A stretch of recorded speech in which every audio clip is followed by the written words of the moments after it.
Would help if I turned the mute button off, wouldn't it?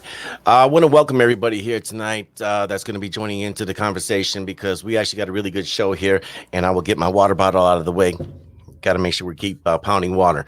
But we got a great show lined up here for you tonight. I'm hoping we're going to run 30 to 60 minutes, but we'll run as long as needs, as long as the conversation goes. Tonight, we're going to be having, and I know I've talked to some of you guys, and you're like, my God, how many people are running for the Republican candidate for lieutenant governor here in Wisconsin? I think the number is up to like 6, maybe 7. But that number is going to go up, and it is what it is. But we want to talk to everybody. I've said this before. I don't care who's running. If you're running for the dog catcher, I'd love to have that conversation with you too. But we got a lot of folks coming here. Republican primaries are coming up here. We've got the convention come May, and there's a lot of folks in here. Governor's race, lieutenant governors, treasurer, secretary of state. And for each of these folks here, yes, they're going to get on the news. They're going to be on AM talk radio, but AM talk radio doesn't necessarily get to the reach that a lot of other platforms like what we have here does. So we'll be repurposing this. So we'll be putting on Spreaker.com, and you'll be able to, of course, download it yourselves.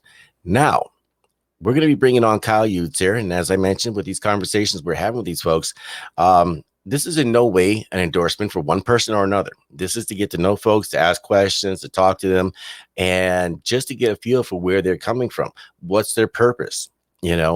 Because I think what a lot of us, we're tired. We're tired of being the punching bag for the left and being a punching bag from some folks on the right.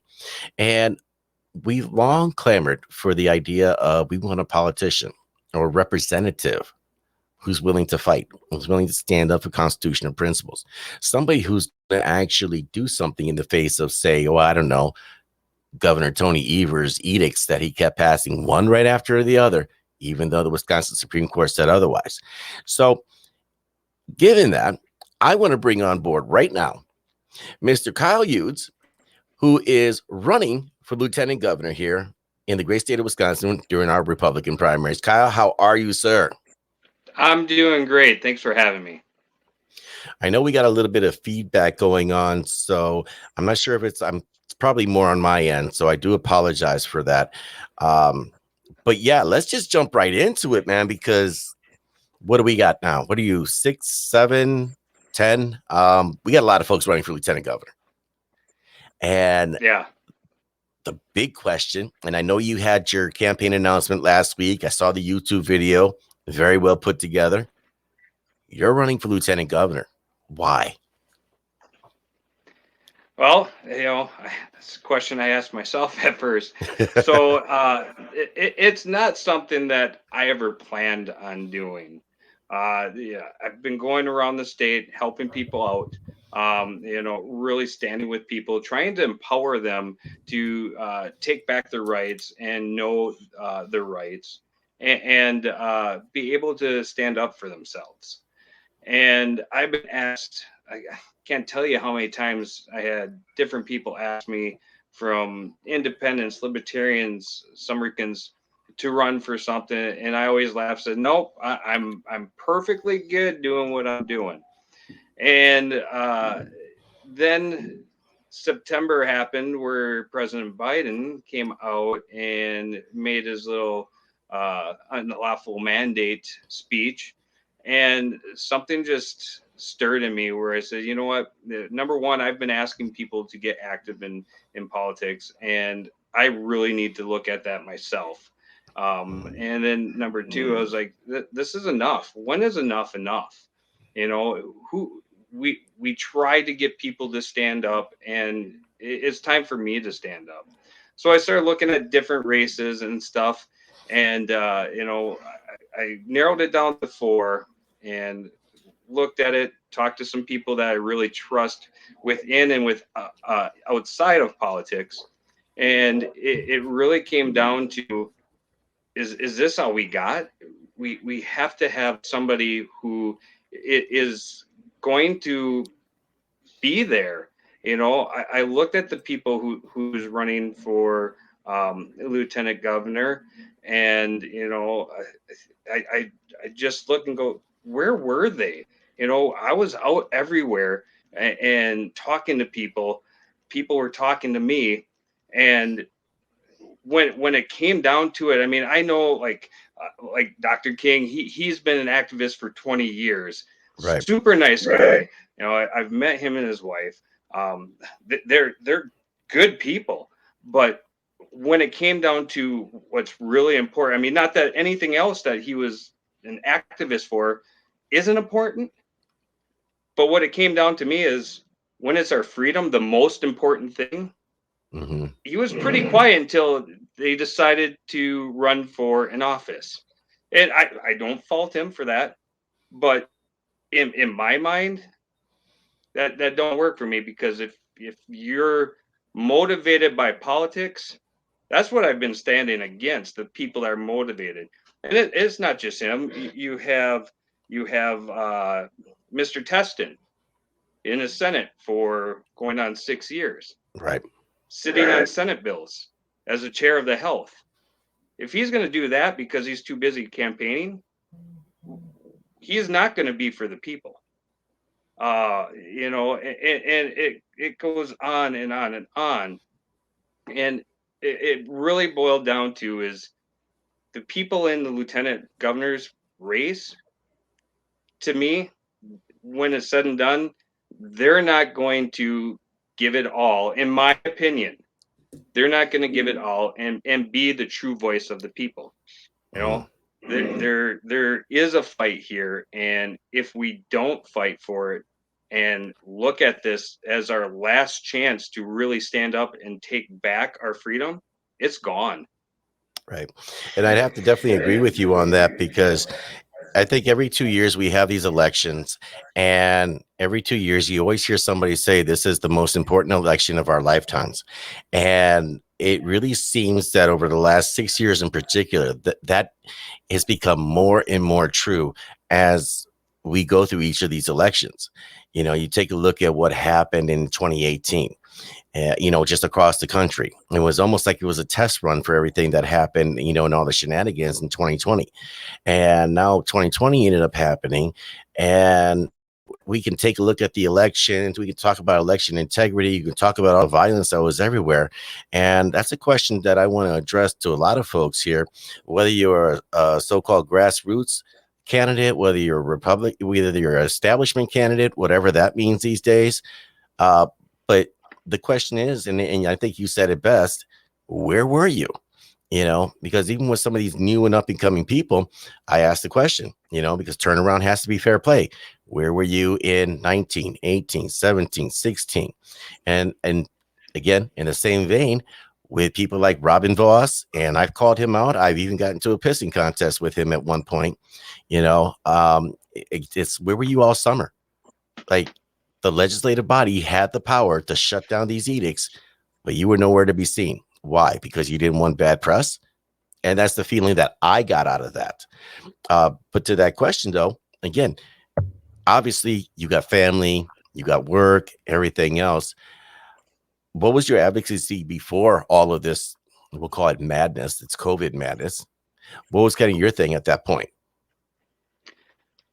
So this is something that I bring up at when I speak at events, because I'll be the first to raise my hand and say, "Hey, I was always making excuses. I should run for city council. I should run for this or do that. Oh shucks, look at that. It got away from me. I missed the deadline." And then all of a sudden, this whole mess happened, and we're all going, "How did it happen?" Because we got complacent. We always thought, "We'll let somebody else do it. We'll let somebody else do it." It what it took to smack me in the face and wake up is realizing, holy cow, they're locking us down for Mhm. 15 days. They're taking our freedom. What's next? And that's really what brought me to, I guess, a new conscious, or to realize, hey, it's my fault. I always tell everybody, you want to know whose fault it is? Don't blame it on the Democrats. Don't blame it on the establishment. Look in the mirror, because that's where it starts. And it starts there for me. I didn't stand up. I should have been involved when I wasn't. And so, that realization, and for me, it all started over fighting City Hall, fighting the county boards on the health ordinance. Mhm. And it was kind of like a riptide. I was like, I'm going to do this. We're going to finish it. And then I'm going to get out. But, I got sucked a whole different way. And I'm here today. So, yeah, I'll be the first to admit that it took realizing my freedom's gone before I jumped in. But once I jumped in, I was all in. But, and I definitely want to thank you for that answer, because I know a lot of people would have danced around that question. Well, I was doing this, I was posting this on social media. you know, I I can sit here. Hell, I've been doing this podcast for what, 7 years now. I can tell you, I've been posting memes like a champ. Yeah, I'm a meme lord. That's great, but what's that really doing? Most of what I do is just been in talking with people. Um, and obviously, I try to go to events here and there when I can. But the fact of the matter is, like you said, you are tied up in the real world. You're out there as a member of the economy, as a member, are you a small business owner or? I have a brokerage or I Okay. broker from a insurance agent, so or a insurance owner, basically. Yes Right. is a simple term. I work out of her building, but I pay rent. I Yeah. pay for use of utilities and all that stuff. It comes right out of my commissions. So yeah, I mean when you look down, I'm 1099. I pay my own taxes. So Exactly. Right. And that is the backbone of the economy, is a small business owner, is the independent operator, this type of thing. And really, when we look at what it is that all entails in running a business, it's no joke. I mean, like, it takes a certain type of person to do that type of thing, and you get tired. You work really long hours, and then there's family commitments and other events that you want to enjoy, you know. But the realization, the wake up call for yourself, like, I think that level of ownership, I got to give props to you on that, because I don't know if there's too many people that would actually take that level of ownership. So to me, that's a real big deal there. Um, you also were part of a group before, in the Eau Claire area, Recipes for Freedom. And my understanding is it's kind of where a lot of your advocacy started from.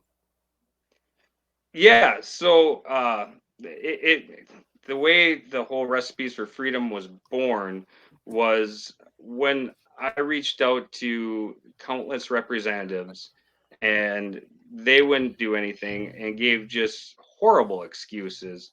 I realized, and fighting, with the city council and the county boards, I realized we have to look into legal means to end this. And so I started searching for attorneys. I started searching for ways to stop this.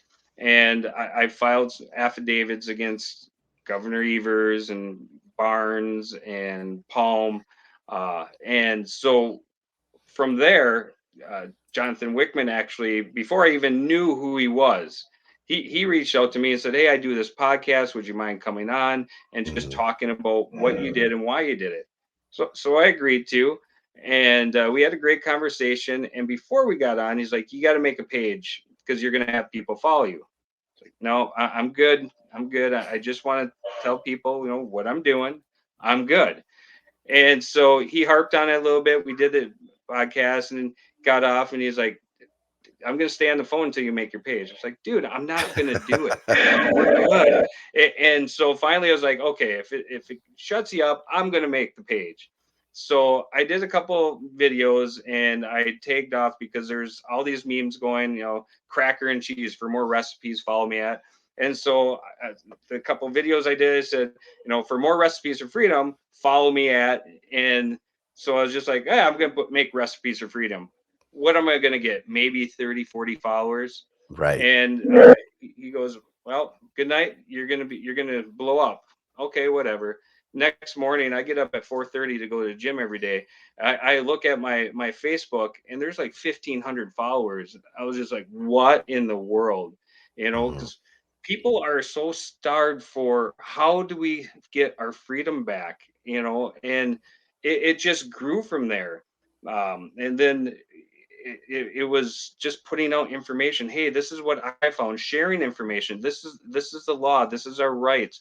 So many people I've discovered don't fully understand their rights and definitely don't know the law. They look at it and go, "Oh, that's too hard to read because lawyers made that." They make it like Latin, and it's sometimes, yeah, it is very confusing, but it really has become something that I've done a lot of studying on. I've had a lot of people help me, both attorneys and non-attorneys, people that's work and study at Constitution.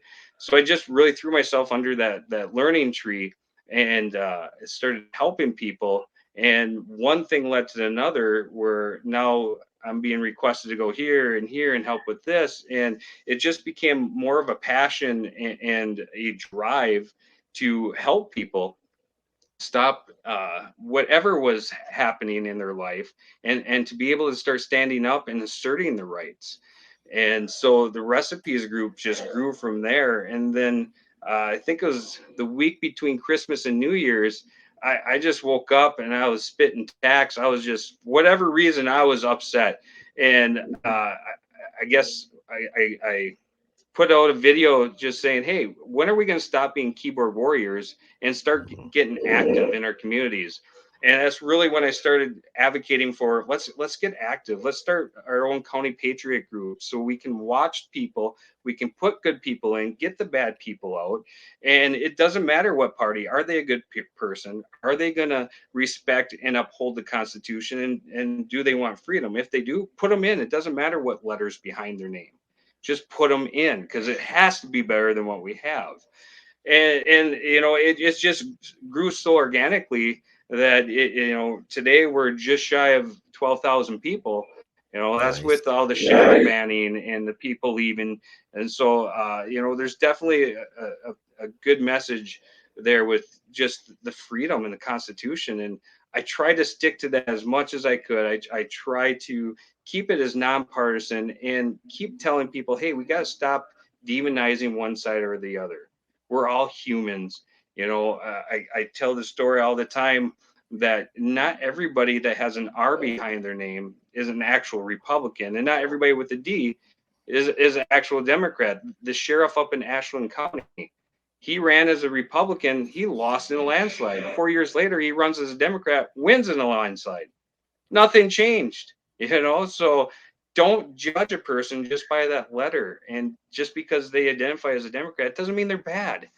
So I think the message of unity, the message of freedom and Constitution, and accountability, which are the three basic pillars that my campaign's on.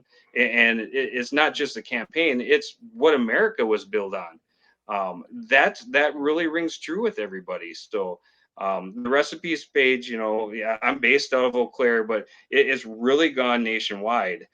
We have people all over the nation that have started their own recipes group or other patriot groups, because of that call back in late December. Right. So, and that was actually something I wanted to address too. And there was actually two things here, and don't mind me, I always take notes and stuff. But uh, I think Wickman was definitely right about that. Getting yourself on social media, it's one of those things like, God, do I have to do that? But if the last two election cycles have proved anything, is that if you control the narrative, if you have input and you get influence through via social media. And granted, we have to be very careful on things like Facebook, YouTube, Twitter, which, by the way, Twitter is the cesspool of the internet. I absolutely hate that place. God, I hate Twitter. But it's one of those things that becomes and the internet's it's a double-edged sword. It brings out the worst in people, but it helps us connect with people just the same. So I definitely think that was probably one of the smartest moves that, especially when you're starting something up, and even as you're running it for a candidate. I've talked to several different people, and I find that the people that maximize social media, those are going to be the ones that are going to survive the longest. Now, whether they make it through the entire process, that's a whole nother story. This is messaging. But there was definitely one thing I had to disagree with you on. Now, you had mentioned in your video, which again, like the video, and you had this image that was posted recently and said less Democrat, less Republican, more Constitution. To a varying degree, I certainly agree with that point. The problem is, though, is that the modern day Democrat Party and the people that are running within that are, well, let's call them for what they are. They're American socialists. They're American communists. They're not even trying to hide their stuff. You know, their foot soldiers are Antifa, are BLM. And I think a lot of folks in BLM are, the best way I can put it is they got wrapped up in the frenzy. I don't even think most of those folks believe in the nonsense that's being espoused. The problem is how do you bring people together when one side seeks the destruction of the other? It's not even being disagreeable. It's just they just want you eliminated. Yeah, I get what you're saying, and I don't disagree. I do believe the Democrat, and I know I'm so close to Minnesota. It's like you can toss Oh a yeah. penny and hit a Democrat, right? Can So you look out your back window and see Minnesota? yeah, exactly, exactly. I definitely believe that the Democratic Party has been hijacked, and it is the most extreme part of them running the business right now. And to a degree, I think that the Republican Party can say some of that too. That there's quite the extreme people that have put themselves or worked their way to more of the PowerPoint. What I've seen over this past year from being out there, talking to people, uh, being with people, is there are so many disenfranchised Republicans and Democrats that they're like, well, I don't know if I really want to stay with this party because they gotten away from what I believe. Or I don't really identify them, but they represent some of the things I like, and then they look across the aisle and go, but I'm not that, and that's going both ways. And then they look at some of the third parties and go, yeah, I just don't know. So there has become such a mass that used to be very, I'm going to vote this way, I'm going to vote that way, but there's become such a mass population of voters that really don't know where they want to be. And those are the ones, because you're always going to have the extremists on both sides, that no matter who is running, it could be a scarecrow. As long as there's that letter behind them, they're voting for that person, right? You know the people. But there, today's current times, there's such a disenfranchised group of voters and ticked off voters, because there's so many even Democrats that go, you know what, I can't say that something happened that would change the election, but something definitely happened, and I just want to know the truth. Yep. And until we get to the bottom of it, I do I vote? Do I not? Does it matter? So that big group is looking for somebody, and they have people on one side telling them, "Hey, we got to hate them because they're different than us. They want you to be enslaved." And then you got the same thing on the other side. You got this mass divide that's being created one way or another, and we need to come together. The message of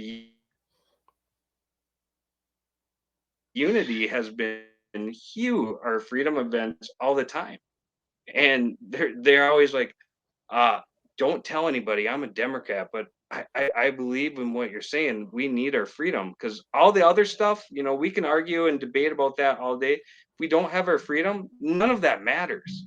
Right. And they want to be unified. They want to come together as Americans. They're tired of going to family events or church and going, gosh, what's that person's politics? Can I talk to them? Now I can't go to Thanksgiving because grandma likes this and my dad likes this. They're tired of it. We all are. And we need to get back to being humans. And so there is a real unifying call. We need to get back to having principle over politics. Mm-hmm. And that is so huge. Well, I think you are right to the extent that there are a lot of people on the left, the disaffected liberals. These are the individuals that were part of the whole Brexit movement, Legsit movement. You notice how everybody has like a spin-off Brexit. It's like nothing original. Okay, guys. But you had a lot of disaffected liberals that ended up moving over to, you know, the Trump party, as it were. And I think within the Republican Party, it's interesting because when you look at the voting base of the Republican Party, most Republicans don't even like the Republican Party. Like anybody who's listened to me for any period of time, you will know I'm probably one of the most anti-establishment, anti-Republican people that is out there. But I'm also not foolish enough to say, let's throw the baby out with the bathwater too, because you Right. need some of those cats to come along here, convert them because they know how to navigate the waters. Um, I think the hard part is differentiating between the standard everyday person Democrat and the one that's in power that's only looking to manipulate. And I think we see that on both sides, but it really sure seems to resonate off of the left. Yeah, yeah. I can't disagree with that.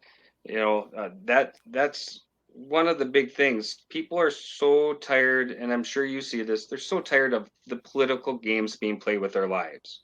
Yes, we're gonna disagree on this subject or this subject, but when it comes down to it, we just want to be left alone, have our freedom, and be able to go, you know what? I may not like your view on this, but I actually like you. So let's agree to disagree and let's go hang out. Let's go have a beer. Let's go, go to dinner or something like that. That's what people want to get back to. And if I wasn't out there being told this, seeing this, I that wouldn't be my opinion. So uh, the other thing that you mentioned, sorry, I spaced out. I That's all spaced out there right. for a second. The other point, sorry. No, there's a lot of stuff obviously we're covering in that because when we're taking a look, obviously the media paints us as left and right. And it's kind of interesting because when you mentioned something that I'm not gonna say I take exception to, but I definitely see it a little differently. You mentioned that there's, extremists on both ends of the aisle here. And I think, you have the extremists that are in control on the left, but the extremists on the right, the QAnon folks, the let's go and, stroll on through the White House on January 6th or through Congress, which was like one of the dumbest things you could do. By the way, that's social proof right there. That's right in line there with buying toilet paper in March of 2020. Just going to throw that out there. Yep. But the problem, I think, is that the people that are on the right, that are on the fringe, we'll call it, they don't have institutional power. The ones on the left do. The AOCs, Right. the Cory Bushes, the Ilhan Omar, the whole squad, the Justice Democrat candidates, as it were. Because these were the folks that all got placed in there by the Justice Democrats in their little audition process back in 18. Yep. I agree. And you mentioned something that once I started seeing a lot of the QAnon stuff come out, or just wait till this date, this is going to happen. I sat back and went, how, how do you know this top secret stuff? And if you do know this, why are you putting it out on the internet for everybody to Right. know? And didn't take me very long to go, this is a trap. They want everybody to believe this. And people were so ticked off, and there's still a lot of people ticked off about the election, that they were just clinging for hope. They wanted Yep. hope.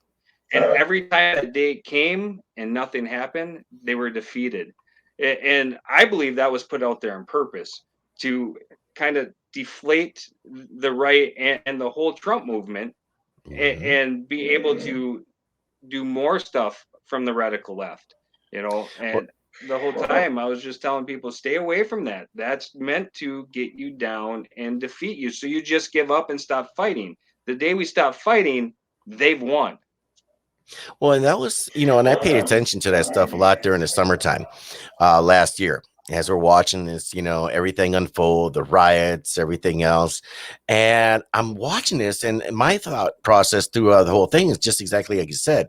Why are you dropping all this information? Like, if I didn't want this out here, I would have shut you down. I would want to just throw things out there publicly like that. And I believe you're right about that. It lulled people into a false sense of security. And unfortunately, and I said this last night, I've said this months ago, who's to blame for this? You hit the nail right on the head. The lack of hope. The blame lay squarely on the feet of the Republican Party. State, local, federal, doesn't matter. The fact of the matter is people did not have hope, and the hope they did have was in one man. And you can't, I'm an advocate of being a hero, but Superman's not real. You know, you could be a hero in any number of ways, but Trump wasn't going to save the world by himself. And I think that was the problem. They were waiting for somebody else, kind of like what you said earlier. I'll just let someone else do it. I'll just wait. I don't want to run for this. I don't want to do that. I'm too busy. And I think that became the problem. And I think we got to throw one more thing out there. People are way too comfortable. They're comfortable. They're complacent. Oh, 15 days. I'll just stay inside. I'll wear a mask. I'll just go ahead and do it. And I'm just guilty because I'd say for 99% of the time, I'm not wearing a mask anywhere. But I'll be honest with you. If I'm going to Menards, that's because I got to save big money in Menards and I'm not about to overpay for anything. So I'm going to run in and out, but you're not going to get too much more of my business other than that. Now, I know you definitely had some opinions on those mandates, and I think this is really pertinent to your role running for lieutenant governor and everything that happened in 2020. So I mean, please feel free to break that down because I really want to hear what folks have to say. I know a lot of folks want to talk about CRT and some other things, but you know what? If we have to be locked down, what CRT is nothing at that point. Exactly. And before I forget, you mentioned CRT. You mentioned being anti-establishment. Yep. Watch what happens now with Virginia's win. All these establishment people are going to pound CRT because they think that's the winning ticket. That's should be a big flag to everybody.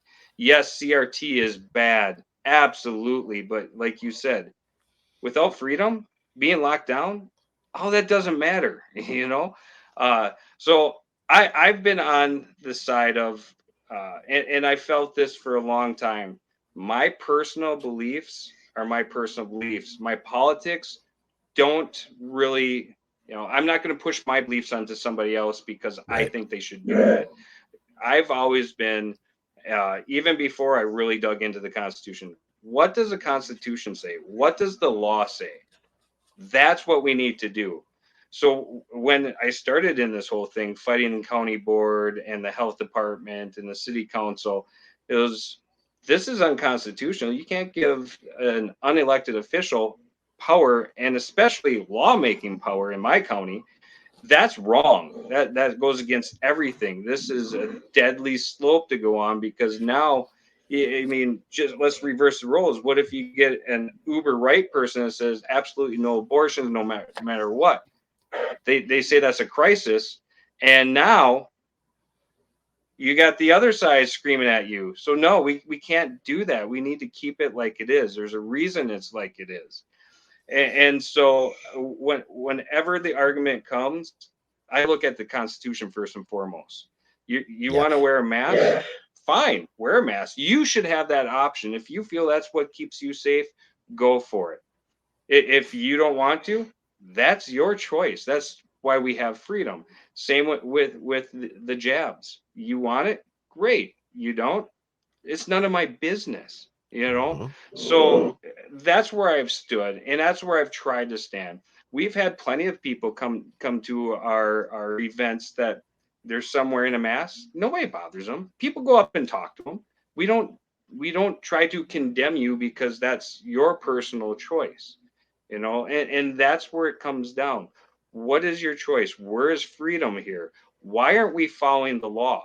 You know, everything's been turned on its head. You know, up is now longer down is purple. You know, it's gotten that ridiculous. When we have well established laws, they're just getting tossed aside because of a political agenda. That's where I stand up and say, this is wrong. We need more people. And where are our elected officials standing up and go saying, hey, so hold on. You know, we may not be able to pass law because the governor is going to veto it, but we need to start some type of suit, or we need to come together and say, no, Wisconsin, do not consent to this. And they were quiet, except for maybe a handful of representatives, and I'm talking from local all the way up. Hmm. Everybody else, there was crickets because they're worried about, oh, I might lose a vote. Well, and I'm glad you brought that up because this was something I know you had spoken about. And I know myself, a number of other people during the whole, the summer of love, we'll call it that, because there was a lot of love out there. But they were doing one executive order right after another, mandate after mandate after mandate. And like you said, it can be a very slippery slope. And a lot of people like to say that, well, if Republicans in there, they're not going to do it. Like hell, they're not. What happens if you declare abortion to be a public health crisis? I can pull you the data and tell you how many abortions are happening annually. How is that not a public health crisis? Um, you could make the same argument about guns. And this is why the Biden mandate, if OSHA ends up approving it, it becomes that much more of a dangerous slope. But when we start looking here on the state level, we need people to be that wall, that vanguard against, the federal government. Now, I understand the principles of federalism. I understand that, federal law supersedes state law. I get that.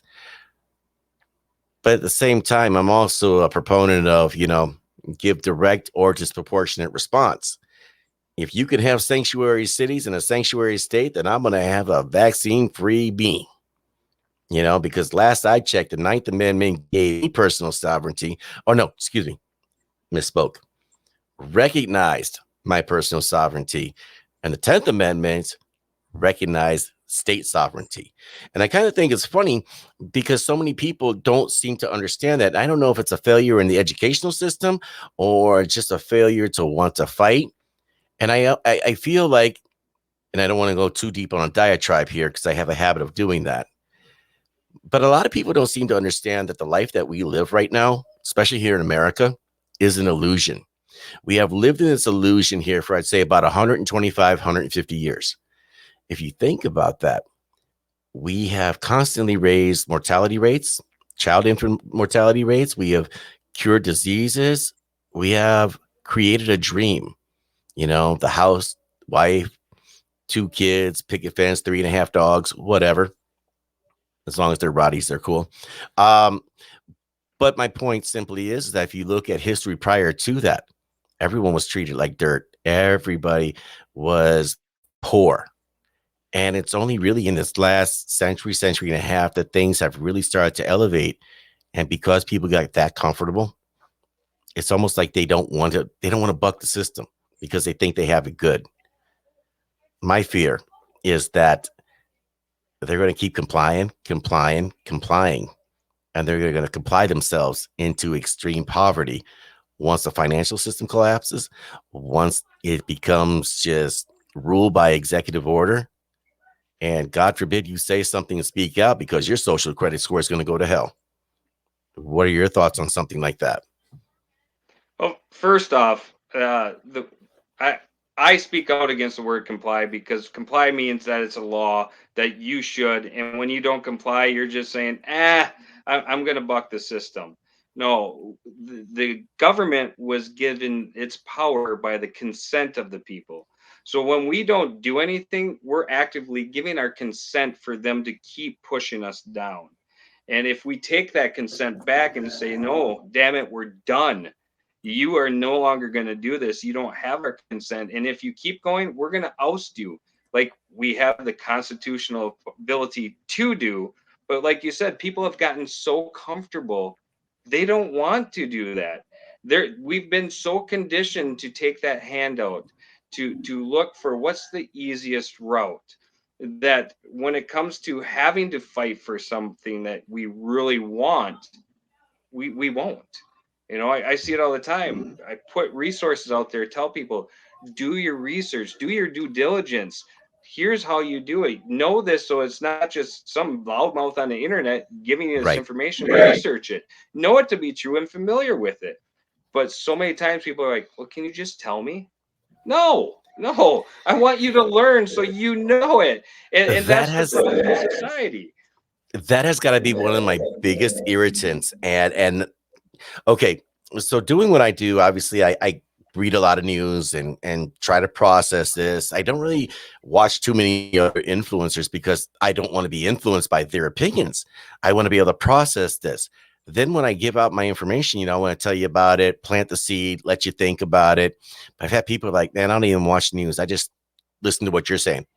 Dude, do not do that. Like, that's the last Right. thing I want you to do. Listen to what I'm saying. Call me out for BS if I'm wrong.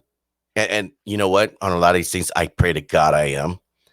But if I'm right about something, it's because you verified it. It doesn't mean I was right. I just processed it a little differently than what someone else may have.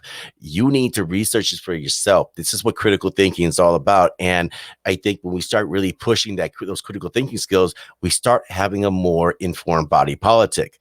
And instead of just, "Nah, I'm going to wait on Walter Cronkite. I'm going to wait on, Stephen A. Smith. I'm going to wait on whoever to give me my opinion."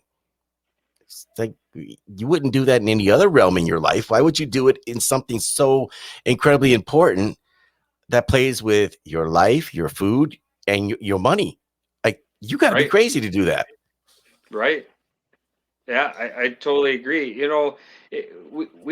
We really need to get back, and I'm going to sound like a broken record, but we need to get back to holding our principles over our politics. What really matters. That's what we need to get back to, and we need people in Madison, and more importantly, everything starts in our own backyards, from our city clerks, our coroners, our sheriffs, our judges and DAs. If you want to change the nation, it has to start in our backyard. So we need to put good people that when something's not right, something's going against our freedom, or there's some shenanigans going on, we need people to stand up and say, hey, knock it off. Yep. This is why it shouldn't happen. And if they don't listen to reason, then we need people to stand up and go, hey, over here, this person's doing this, or this is what this board's trying to do, and it's wrong. It goes against you guys. It's not what you want. We don't have that. I don't know if it's the people just not having the willpower, or worrying about the consequences that might happen.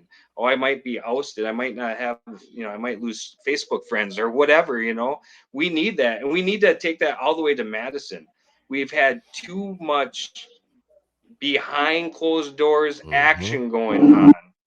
Too many deals on both sides. I think we can all say Robin Boss on that one. Too many deals that leave the people out. And I've even heard assembly people go, "Oh, we're not involved in that. They're discussing that." Wait a second. You're our Get representative. involved. Your butt better be in there and representing us. And if Mhm. you're not, we need to replace you. We need somebody that has the cojones to go in there and say, knock it off. Or Yep. I'm going to sit here and I'm going to listen. You're going to say exactly what you would if I weren't here. And if Right. that doesn't happen, they need to start coming to us, the people, and saying, hey, this is what's happening. We need to put pressure on them to open this up. We need to shine that bright light of truth on the shenanigans and all the crap that's happening.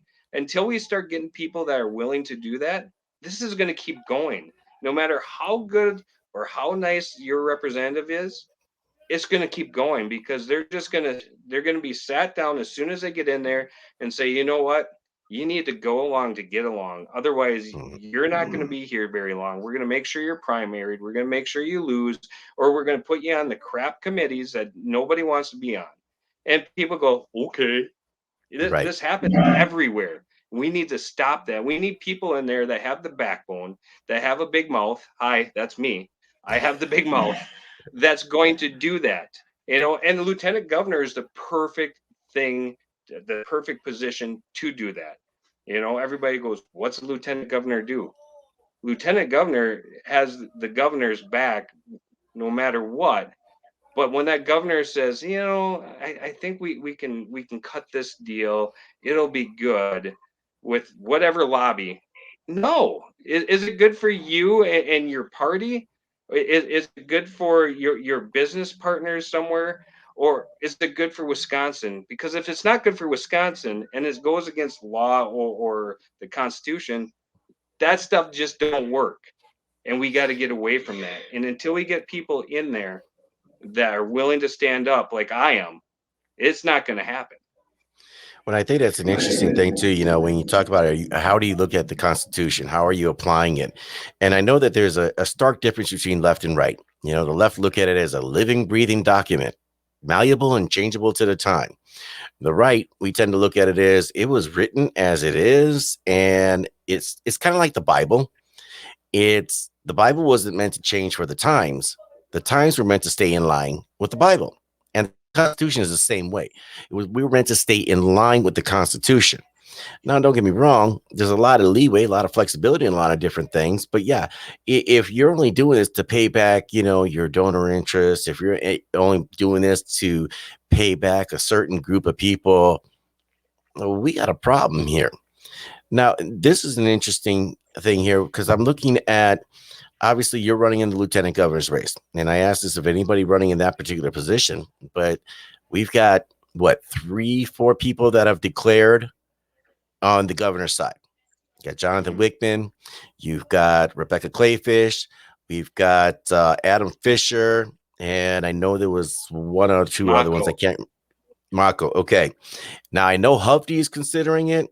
Ben Vogel's considering possible, and Kevin Nicholson could possibly be running in there. Now, obviously, you have, and you mentioned earlier, you have a relationship with Jonathan Wickman.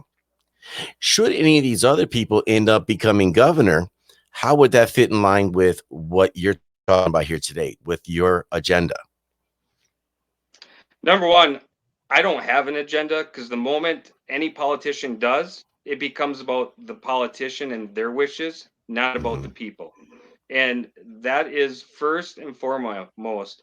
I'm going to be the voice of the people, no matter what party. Just because there's an R tag behind me doesn't mean I'm not going to represent somebody with a D or an L or an I. That's not what's going to happen. As far as relationship, yeah, Jonathan and I have spoken. I'm able to go, okay, because I had to learn to do this in entertainment where if you have a friend, you have a knife in your back. So you learn to separate business and friendship. Right. There was people that I was great friends with, hated working with, and vice versa. There's people I love to work with. Any chance I get, I'd work with them. But outside, nope, I don't want any part of you. I've learned how to separate that, and that's really important. We may be friends, but whoever gets in there, that's who I'm working with. Whether I like them or not, that doesn't matter. I'm not there to win a popularity contest. I'm there to be a servant to the people of Wisconsin. And that's what so many representatives have forgotten. We are servants. We don't tell the people what to do. They tell us, and we're supposed to carry that out. So when it comes to whoever gets in, as long as they're constitutional and they uphold the law, right, we're going to work just fine. But when they don't, even if it's my own party, I'm going to call them out. And it first couple of times isn't going to be public. But if they keep doing it, I don't have a problem going, hey, people, this is wrong, and here's why. And that doesn't sit well with some establishment people. Well, I don't know if that, especially if anybody, regardless of who wins the governor, I don't know if that would sit well with anybody, in that, I'm the top dog, I'm running the show.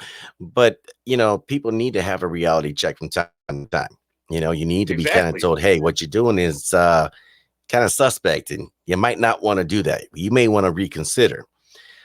Right. I want to address something you just said, though, and I got to tell you, I'm a fan of this.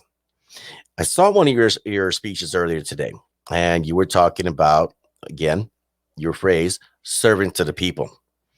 And I have to wonder, when did we really get away from that? Because we have literally gotten to the point where elected officials now look at the average ordinary citizen as a servant to them. You need to listen to government. You need to do what you're told. You've got, entertainers and people with influence doing the exact same thing. I saw a show where you were interviewing. It was, oh my goodness, I can't remember the gentleman's name, but it was back earlier this year. We were talking about Rage Against the Machine. And it's funny because, they're all anti-establishment. Now they're telling you to go get the jab. They're Rage for the Machine. It's kind of gotten ridiculous. but they look at us as if we're serfs.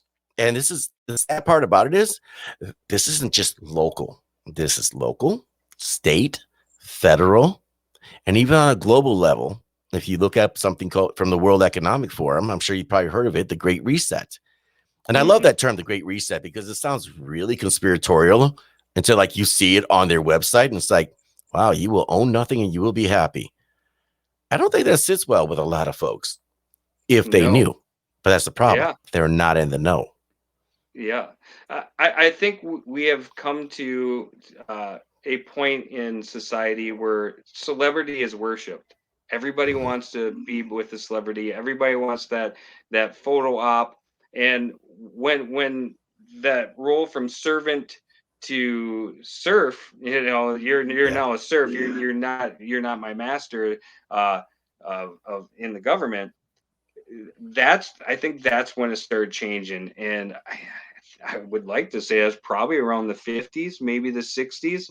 It might go back further, but Right. I think that whole attitude, when now you look at, oh, this is, definitely with, you remember the old, I'm dating myself now, the old Dean Martin roast and all that, when they Yes. would have, Hubert Humphrey come on and he'd sit on the dais and he'd get roasted, or he would roast somebody. And so they started getting that more celebrity appeal to them. And now, I mean, you look at play different profiles and that, and it's like, oh my gosh, I met so and so, he's such a nice person. Well, guess what, he just paid you off with political access.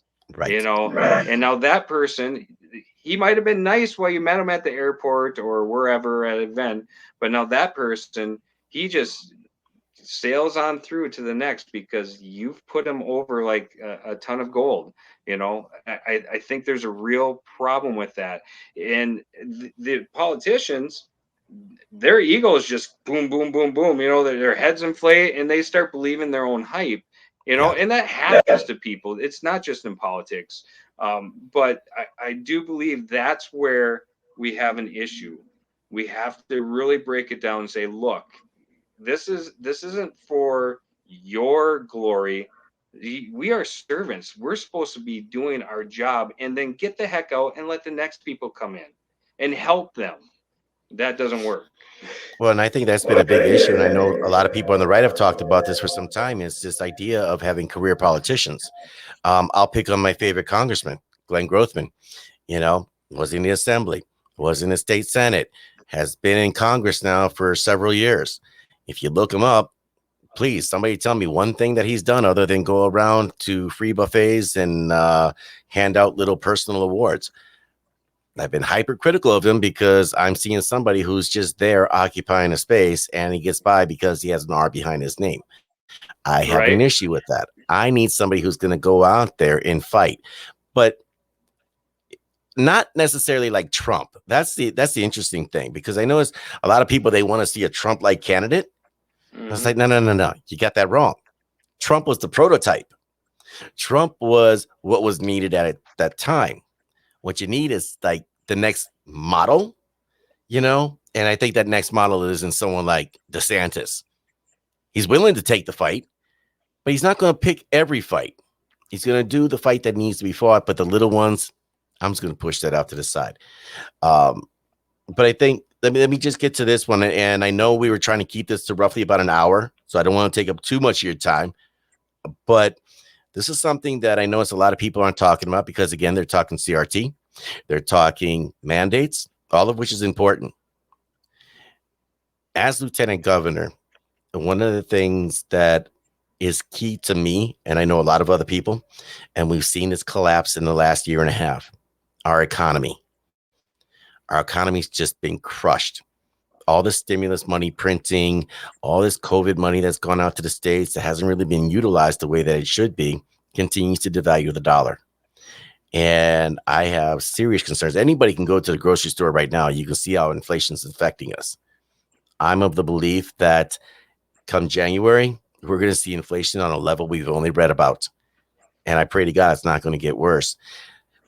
But what are things that we can do here in Wisconsin, especially for yourself, in that role to bring economic prosperity back. Obviously, it didn't crash overnight. Well, it kind of did with COVID, but it's not going to be cured overnight. There's got to be there's a long road that we have to fight here. And I would love to hear from somebody who's got at least that will entertain putting a plan together on that. Yeah, and to be fair, I'll be the first to admit I am no economic genius, but that's why we have a team. We search Mhm. out people that are going to help that understand that realm. The one thing that I would definitely push for is really finding the businesses that, like, there's one here in Eau Claire. They print books, and Yes. they had a really big buyer or customer that half their order came here to Eau Claire, the other half went to China. When all the supply chain stuff started happening, they said, "Hey, look, we may be a little bit more, but we're going to guarantee you you're going to have that." So now those $1 million that were going to China are now coming right here to Wisconsin. Mhm. So and they need to hire another two people. That's what we need to do. We need to really focus on bringing that business back and boosting our economy, providing the jobs that are really needed. We need to cut a lot of the programs that are just without any real checks and balances, handing out money left and right. Right. We really need to focus on that. And again, there's a lot we can do. I'm not going to be that person that pretends to know everything. That's why you build a great team around you, and that's Right. why where you have to check your ego and go, okay, I just don't know it. I need somebody that can help me here. And I think that's another issue that we've had for too long.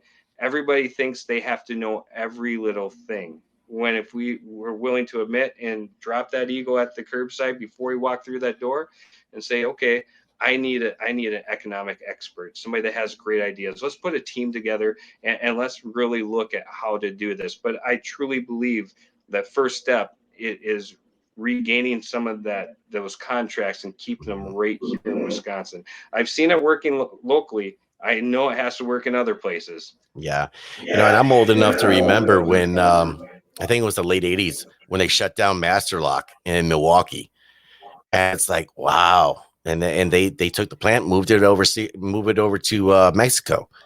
You go down, toward the south side of Milwaukee. Alan Bradley's still there, but Raytheon it's not the glory that it used to be. Yeah. Harley Davidson gets how many of its parts from overseas?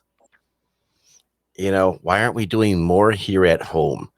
And really, I mean, that could be something that, well, when you look at all the shortages, I mean, if you're a producer here at home and you're sourcing all your materials here at home, you have all these jobs. And granted, we still get that's a whole nother issue as far as the people not wanting to work, Right. but you wouldn't have supply chain issues. You would have your bottles, your cans, your plastics, all the other stuff here. But I tell you, that's like I said, this is one of those things it's a real huge issue for me because as I go through the stores each and every day, as I go about my business, it's crazy to see the numbers going up in terms of inflation and how much things. I mean, how it was 2 years ago, you could get a 12 pack of Coke for like $4 Now it's like six. And I always use that as a metric because it's probably one of the simplest things that people can understand. But if you want to have steak night, we can do that too. 20 Right. bucks for a T-bone. Wow. That's a sale Yeah. price now. Yeah. So And one of the things that I would love to see, my wife's family's from northern Wisconsin. I grew up more in northern Wisconsin than anywhere else, and over by the bay. yeah, Right now, all the paper mills, everything up north, they're closing. There's not much industry. Why not bring some of that, just like you said, that supply chain industry up to these towns? Have them thrive again. Have people mhm, move back.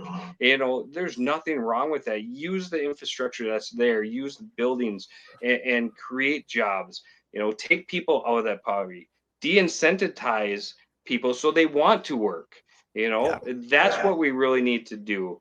But again, until we make sure that we have our freedom, Yep. we're following the Constitution, which is the supreme law of the land, and we're holding people accountable for their actions in and out of politics. None of that other stuff's going to matter, because if we don't get back to that, we're going to lose it all. And you said it earlier, where you hate saying this is the most important election of our life. Right. I'm so sick and tired of all the talking points. But guess what? It is. This is our freedom or nothing. I don't like where we are. I don't think many people, and I hear from the whole spectrum of the political aisle, there are people that are just sick and tired of where we are. They wonder what the heck happened. I was recently on a trip to Mexico, and we got laid over in Chicago, and we went to the bar to have some wine before our flight. Well, that didn't sound right. Not before our flight. The night before we left for our flight. And there's these two Romanian bartenders, and they're just talking, and all of a sudden they just started right in. He's like, we came from Romania. We left where we're at now. We feel like we're back in Romania. What is going on? What can you Americans do? And they're not the first person. We've had a lot of people that came from communist and socialist country going, wake up. What are you guys doing? So we're going to be that country people start fleeing. But where are they going to go? But where to? Mars. Yeah, We're going to go exactly. on So SpaceX. We're going to Mars. so we really need to get back to the principles over the politics. We need to unite. We need to stop all this division and get back to the basics of freedom, Constitution, and accountability. And I have to agree with you 100%. But I think a lot of people tend to look at the Constitution and the understanding of the Constitution as this massive undertaking. And it's amazing when you really look at it and think on this. All you got to do is really 4 things that I'm just kind of oversimplifying it. Look at the Declaration of Independence. Read the 4,800 and some odd words within the Constitution. Pick up the Federalist Papers and the Anti-Federalist Papers. And then get out and get involved, because there's nothing wrong with learning, but learning without questioning, without practical application, is wishful thinking at its worst. And Exactly. that's something that, final question of the night. I could probably say that because I could have this conversation all night long, because you're hammering it here, and a big thank you for that. What's the wake-up call to get people to do that? Because I thought at one point we would have that wake-up call after the Kenosha riots. Now, obviously, they got the Rittenhouse trial going on right now, so that's going to be another hot button issue. But I thought that would be the wake-up call for people. Portland burning, Minneapolis burning. I thought there'd be wake-up calls. People are still zoned out at the wheel. Yeah. I wish I knew the 15 days. I thought, okay, when this goes to 2 months, people are going to wake up. Some did. Most, no, we're okay. I thought, okay, now we're into summer. Now the mask. People are going to wake up. A little bit more did. And then I thought, well, what's next?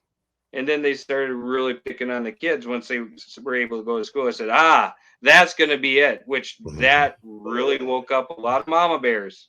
Yes, it did. And then I'm looking around and I'm going, that woke up some more, but why aren't more people getting involved? I really thought when the kids started getting hammered on, everybody was going to go, nope, now it's done. No. And then the jabs came. Okay, you got to wake up now. No. And so this is a question I've been asking. What is it going to take? We've all seen the videos of people in Australia getting fired on with rubber bullets and everything. We've seen people in Thailand and China being dragged out and forcibly stuck. My question at the events, and I just asked this at the Constitutional Dinner in Outagamie County I spoke at, is it going to take watching your wife or your kid be pulled out by their hair and forced to have the shot? Is it going to take not being able to drive anymore because you don't have the shot, or not being able to go buy bread or whatever you need? Right. What is it going to take?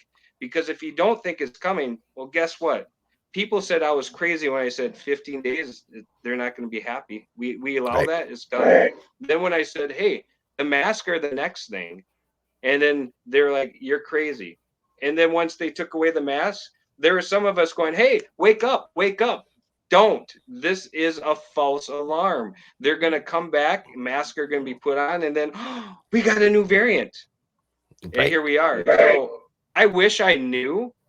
I think people are waking up more and more day by day when they see things just aren't adding up. They're not listening to the science. They're not listening to the experts. They're not listening to the math. And they're not listening to common sense. And when it's so blatant that it's slapping you in the face, more and more people are going, okay, I've had enough. Yeah. When I Hopefully, think it's too not when that, the dollar crashes. well, no, So, and that's, my God, that's a whole nother topic. But I think there's a lot of people that they take this NIMBY approach, NIMBY, not in my backyard. So Canada, they force you to stay in a hotel, quarantine at your own expense. So if you don't have $2,000, doesn't matter. You got to pay it. Let's see, Australia. Well, you mentioned obviously the police, they're going out there firing on with rubber bullets. They're jacking people because they're having lunch, and God forbid, you pull your mask down to eat the sandwich. Well, let's not talk about those concentration camps either. I mean, I'm sorry, quarantine camps. I'm sorry, my bad. right. I get that confused sometimes, but yeah, a lot of people think that's happening there. It'll never come here. But isn't that just a matter of time? And that's the question that I've asked people, because the more we comply, the more we fall in line with things that aren't in line with the state constitution, aren't in line with the federal constitution. You're that much closer to an authoritarian regime that will rule literally by executive edict. All you have to do is take a look at the eviction moratorium, and we can look at Trump and Biden for both of those. Yep, I agree. I wasn't the biggest Trump guy. In fact, 2016, I didn't vote for him. I couldn't. I looked at his history, and going into that, I was like, hey, I wish Trump would run. And then he started to run. I was like, whoa, pump the brakes, you Right. know. And then I will say, as he went on, yes, I wish he would have put down the damn phone and stopped tweeting. But as he went on, he became more presidential. He did a few more things. I was like, okay, okay. And when you put everything together, even though I didn't like the guy, Yep. he was the best choice.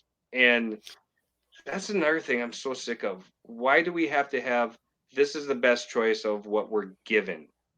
Where's the people's voice? So Trump is what Trump is.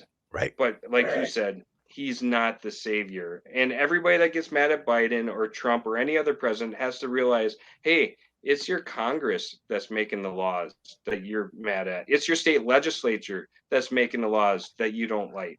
Get mad at them.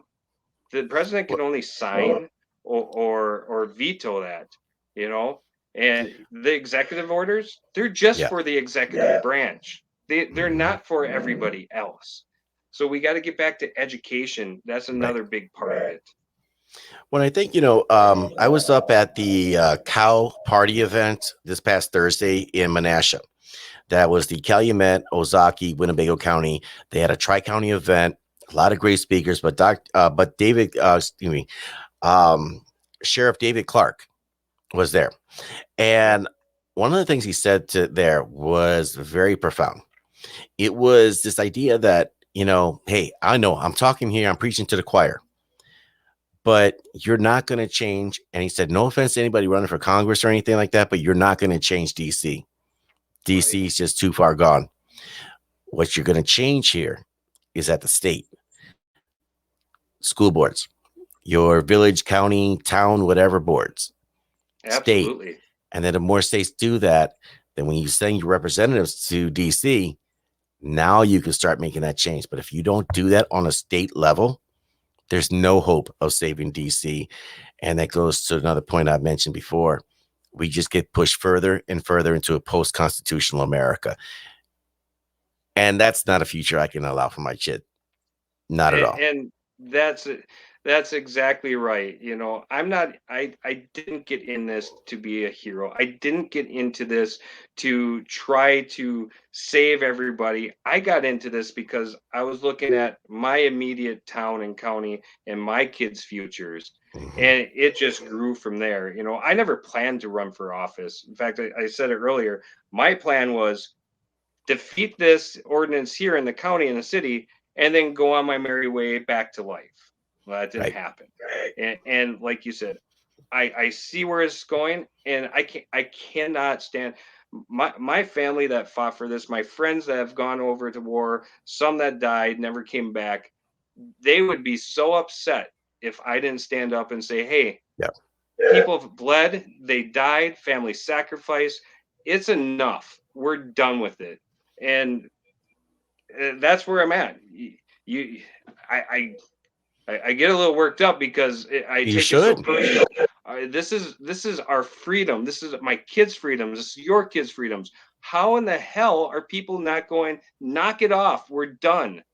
We need more people to do that. And Yep. God, I wish I knew what was going to be the bell that rings that people wake up and go, okay, it's time to fight. Hopefully we don't get to that where we come to actual fight, but we need more people to stand up. Yeah. And I think, by having individuals like yourself, Dr. King, you got Pat Teston, and I know I'm forgetting a lot of other names out there, Cindy Warner, a lot of folks there, obviously the primaries are going to be what they are. And I do like the idea of steel sharpening steel. And we're going to get the best out of everybody. But one of the things I'll say about everybody that is running, regardless of their offices, I can make a case for them. I can make a case against them. And the biggest highlight as far as a case for everybody is that they've taken the decision, they thought it out and say, you know what? I need to step up for public service. I need to do something because you know what?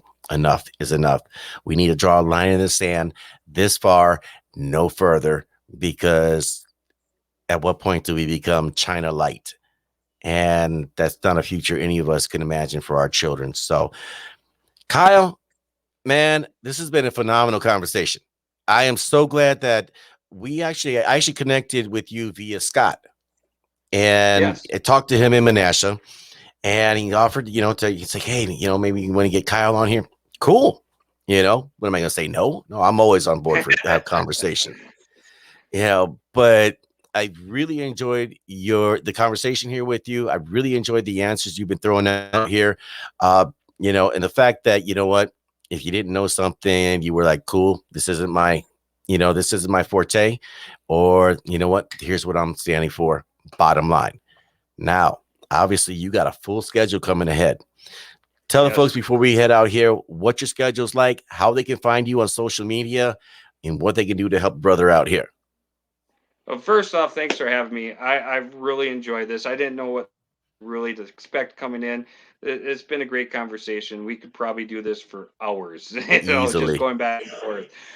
We'll bring You the can bourbon find me next at time. Yeah, there you go. You can find me at udesforltgovernor.com. Kyle Yudes for LT Governor on Facebook, Twitter, Instagram, which it's the necessary evil. I know. I got people ask me to go to Gab and all that all the time. We got to go where the people are, right? So Right. you can find me there.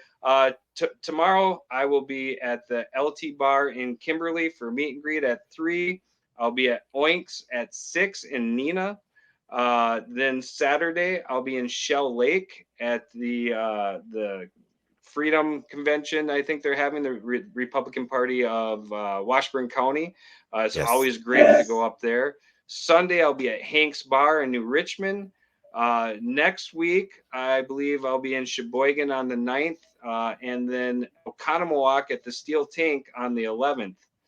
And I know I'm forgetting some in there too. So we're out to we're out to prove that we're in this fight. We've been in this fight, and we're not going to stop fighting until we get our freedom back. And once that happens, we're going to step back and go, Okay, I had my turn. Let's get another patriot in here Yep. who loves this country. And I don't care if it's a Democrat or a Republican. We have plenty of patriots on both sides.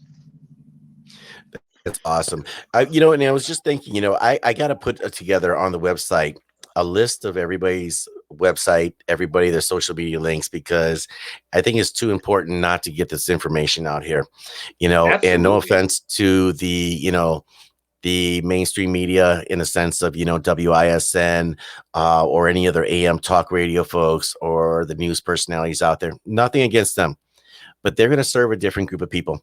And there's going Yep. to be a lot of people that don't listen to them because they can't, because they're working or doing whatever. And those are the people we try to reach out to.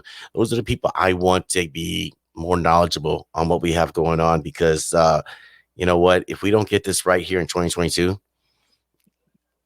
I'm scared to see what Wisconsin's going to look like in 23. And so, Right. but we can't quit. You're not quitting. And again, thank you so much, Kyle. Anytime you want to be on the show, please let me know. You are always welcome here. Definitely will. I appreciate it.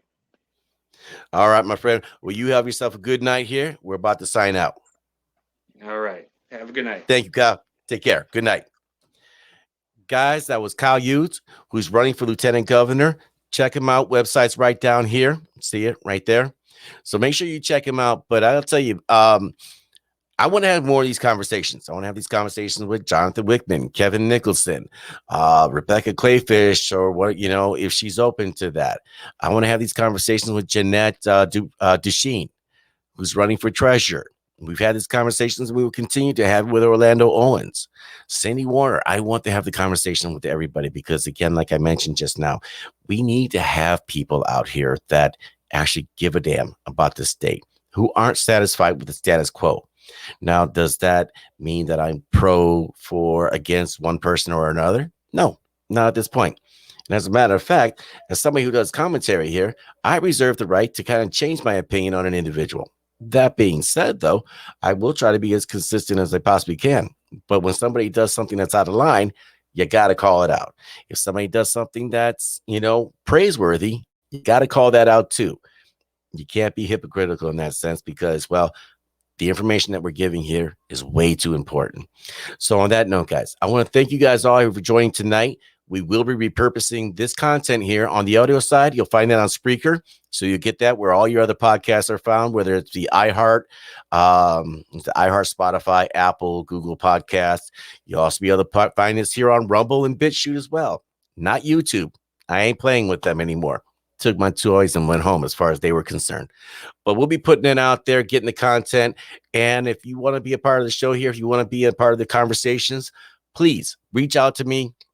You can reach me at tccpodcast@protonmail.com or go to our website, which I'll put up right here, thecaramelconservative.com. All you got to do is go right to that website, find the contact information, reach out to me, and we'll set something up. I'm really looking forward to what we have coming over in the next several months. Good night. God bless you. God bless the United States of America. And once again, thank you, Kyle. Phenomenal conversation. Hope to have you again soon. Bye.